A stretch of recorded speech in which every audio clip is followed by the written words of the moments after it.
Selamat pagi pecinta budidaya. Sekarang kita berada di tempat farm saya, Kahuripan Farm House, yang berada di Jalan Bibis Wetan RT 02 RW 20 Gilingan, Banjarsari.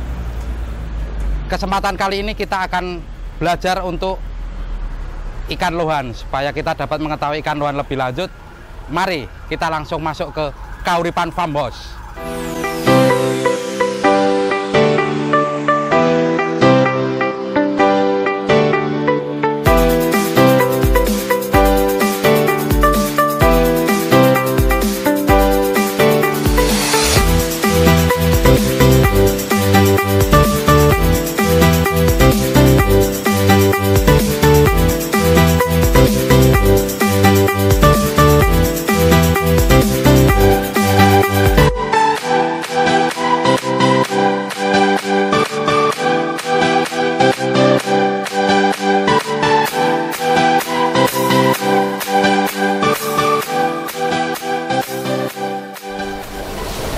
Para pecinta budidaya, sekarang saya akan memperkenalkan lohan pada teman-teman semuanya.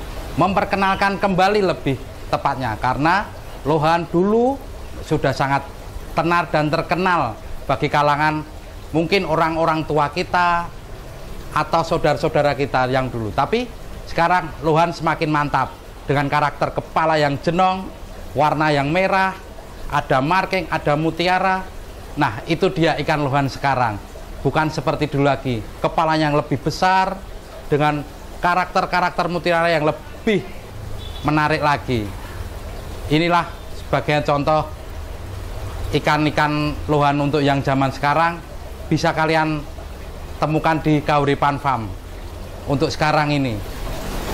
Para pecinta budidaya, lohan mempunyai ada beberapa macam untuk jenisnya, adalah kamfa dan cencu. Untuk membedakan itu memang sangatlah sulit bagi kita kalau kita belum mengenal lohan secara dekat. Tak kenal maka tak sayang, begitulah kita ngomongnya. Kalau kita mengenal lohan, kita menyayangi lohan, maka kita bisa mengetahui apa itu jenis lohan itu. Itu kamfa atau cencu.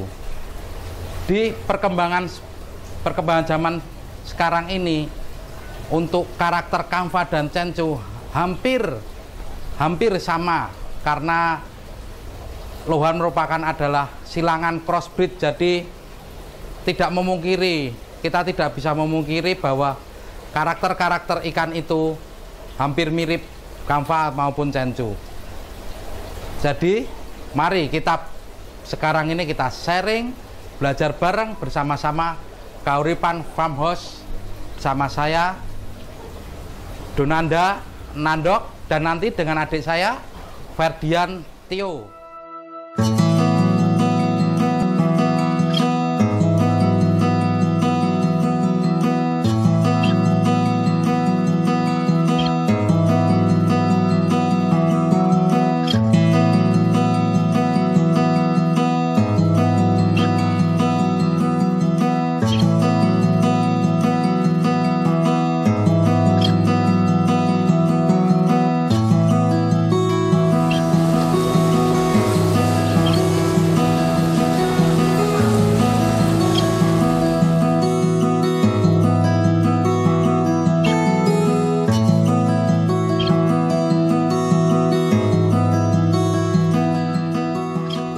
Perkenalkan, nama saya Ferdian Tio. Di sini saya di Kahuripan Farm House, lebih ke cenderung ke perawatan ikan. Di sini kita mulai dari untuk breeding atau kita membudidaya ikan lohan sendiri ya, untuk ternak. Ini udah ada contoh ikan ini termasuk kamfa ya, ini ya. Kamfa kita juga harus bisa mencari ikan kamfa, ikan indukan yang bagus untuk kita ternak, karena ikan bagus hasilnya mungkin bisa jadi bagus juga. Dan ada female itu masih kecil, ini untuk cobek tempat untuk telur. Jadi female itu nanti akan bertelur di sini, dan male akan menggesek, jadi bahasanya menggesek. Jadi makanya ada namanya lulus gesek. Itu dan itu selama ditelur di sini itu selama 1 hari saja. Setelah itu kita angkut semua karena takutnya itu nanti telurnya akan dimakan. Kita angkut, kita taruhkan ke tempat akuarium untuk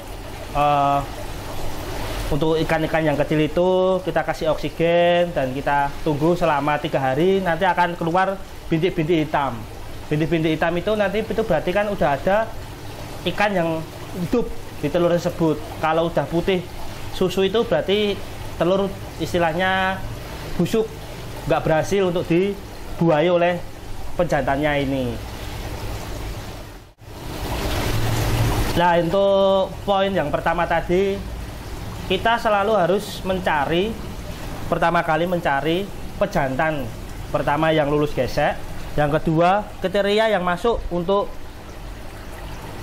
buraya kita, karena pertama kita body, kepala, warna, ekor itu harus bisa memenuhi semua, karena ini ya standar untuk mencari bibit unggul lah. Itu tahap pertamanya. Ya, nanti kita akan lanjut untuk tahap yang kedua untuk melihat hasil penetasan itu dan pemilihan buraya untuk menjadi bakalan ikan yang akan dijual maupun mau dibuat kontes.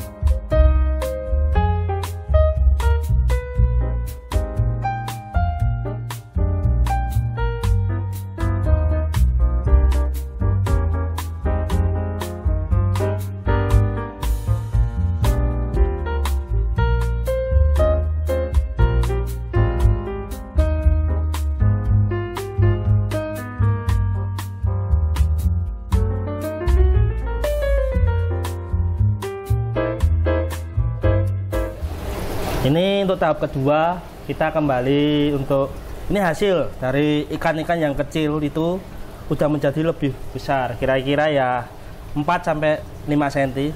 Kita sortir, kita cari. Pertama-tama kalau saya itu mencari itu lebih suka ke badan body. Ada bentuk-bentuk kuncian body yang bagus, terus ditambah ada mutiara yang bagus, juga ada yang kepala yang udah bagus. Kita akan mencari seperti itu. Nah, setelah kita mencari spek-spek yang udah sesuai dengan kriteria yang tadi, kita akan masukkan ke namanya tank sekat. Ini masuk tank komteng ya, ini ya, komteng. Dan ini masih dicampur. Jadi dari kecil sampai besar dia masih satu komteng. Setelah itu kita akan ke tank sekat. Tank sekat itu kita akan melihat dia kalau udah sendiri itu prospeknya tinggi banyak apa enggak. 1, mungkin kepala bisa lebih jenong. 2, mutiara akan tambah lagi, karena kalau di komteng kayak gini dia masih berantem. Dia kan sifatnya kan ikannya ini kan individu. Masalahnya itu dia nggak bisa untuk dijadikan jadi satu. Akhirnya untuk perkembangan ikan itu tertunda karena masih menjadi satu. Makanya dibuat namanya tank sekat biar dia lebih nyaman dia sendiri. Kan teritorial dia. Ini ikan-ikannya kita bisa cari bibit unggul sejak dini. Berarti mutiara markingnya itu juga bisa yang tegas, terus body dan ekor yang lebar. Nah, aku pertama kali yang mencari itu body, ekor, sama kepala. Ada dudukan kepala, dia tampak jenong. Tuh, udah ada bakat-bakat jenong istilahnya. Nah, ini tahap yang kedua. Tahap ketiga kita ke tempat untuk ke namanya tank sekat.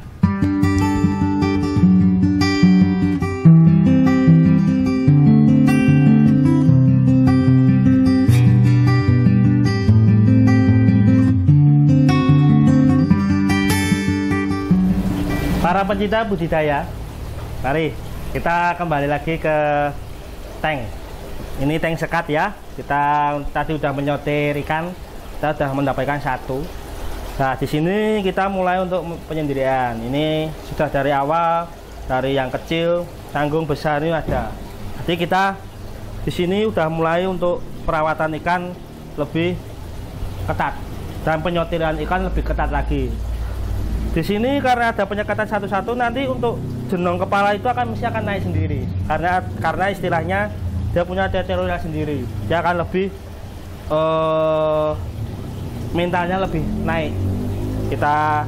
Jadi di sini kita sortir lagi satu. Kalau sudah sampai di sini, saya melihat lagi untuk pertumbuhan kepala, pertumbuhan jenong yang sudah akan tampak, serta aksesoris seperti marking, mutiara, dan ekor itu akan tumbuh juga di sini. Untuk yang di sini pun kalau hasilnya jelek, saya kembali lagi ke komteng tadi itu lagi. Satu itu kalau enggak udah saya buang seperti itu. Nah, untuk sementara ini, dan ini proses untuk penyekatan sortiran yang dari komteng ke tank sekat. Dan untuk selanjutnya kita akan pindah ke namanya tank progres. Jadi udah ada kelihatan kita progres ke tank besar yang akan menjadi bakalan kita jual maupun kita buat kontes itu.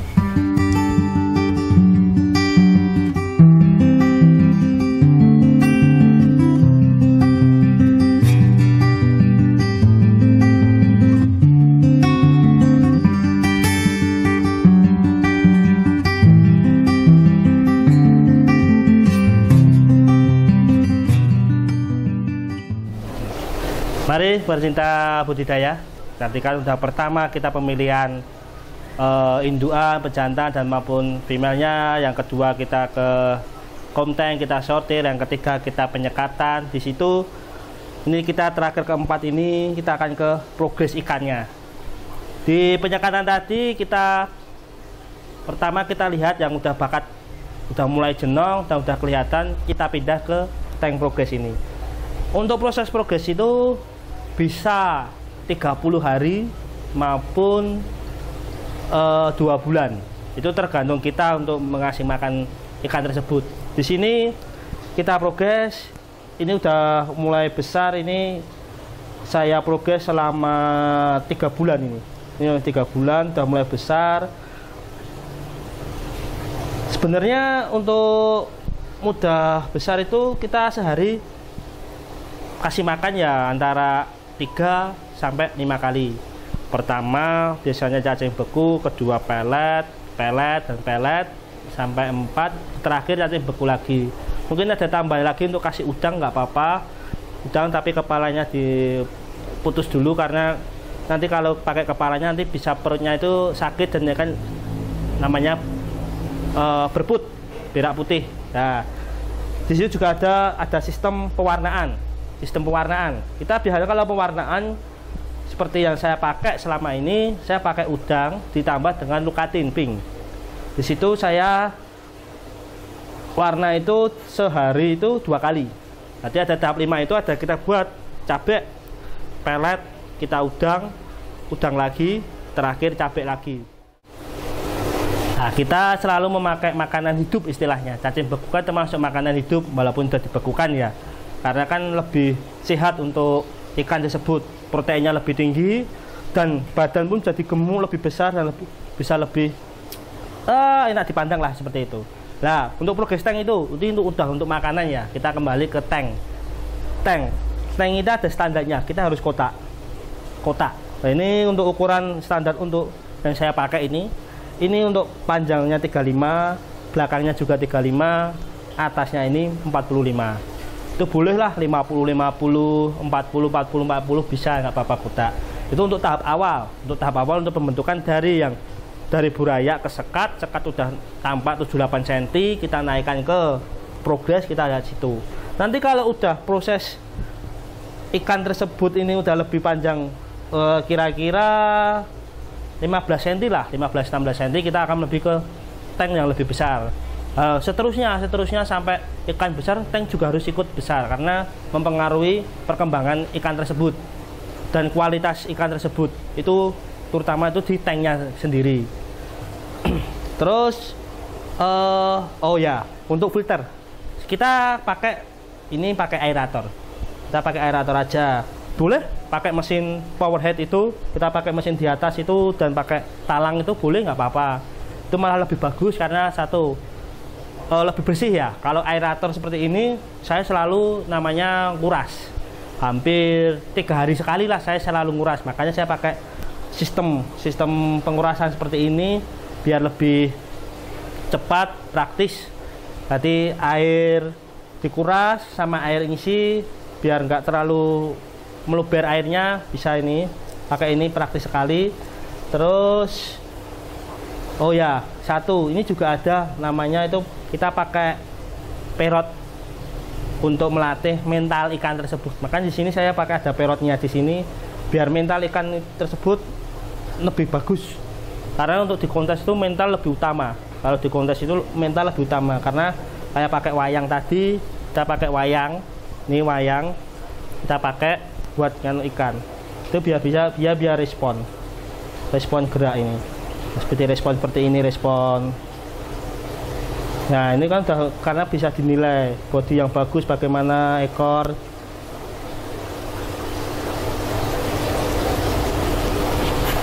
Dan itu untuk proses ya. Tambah lagi untuk mutiara. Mutiara kita pakai namanya tanning. Tanning itu yang putih Philip ya 36 watt. Itu lebih bagus untuk tanning. Karena tanning itu lebih untuk menambah mutiaranya lebih glowing lah, istilahnya glowing, lebih bercahaya. Jadi gini. Terus tambah untuk yang tutup-tutup ini seperti yang di atas kepala gundul bisa nutup lagi. Karena mutiara yang banyak itu juga akan menambah nilai plus sendiri untuk ikan tersebut.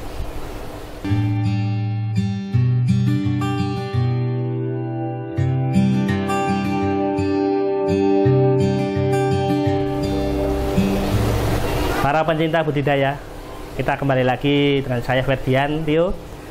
Kita mulai membahas untuk kategori kelas di lohan tersebut. Karena lohan itu ada dua kategori, itu namanya cencu dan kamfa. Dan itu masih dipecah lagi, ada yang istilahnya bermutasi menjadi golden bass.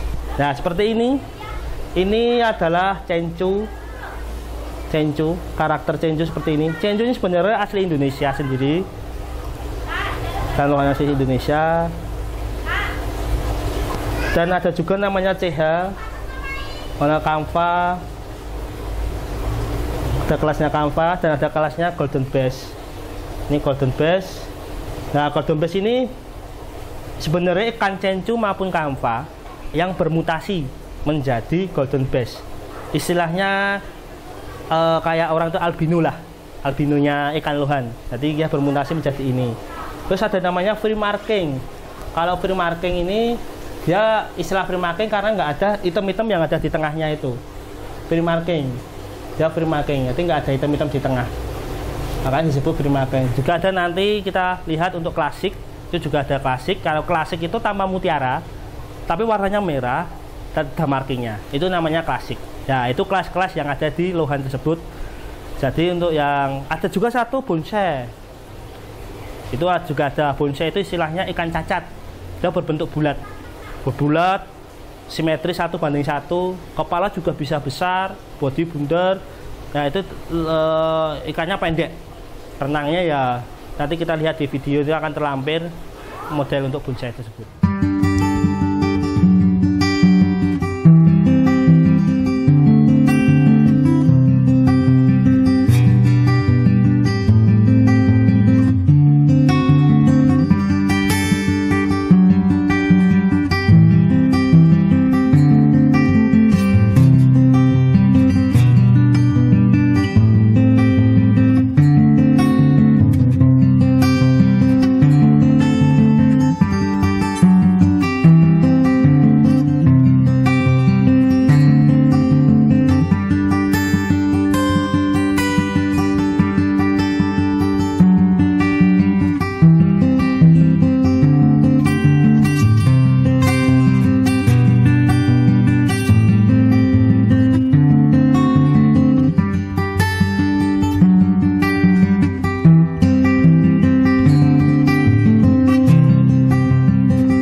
Halo pecinta budidaya, terima kasih sudah mengikuti ulasan-ulasan dari kita tadi, walaupun itu semuanya belum lengkap karena waktu yang membatasi kita untuk menjelaskan itu semua.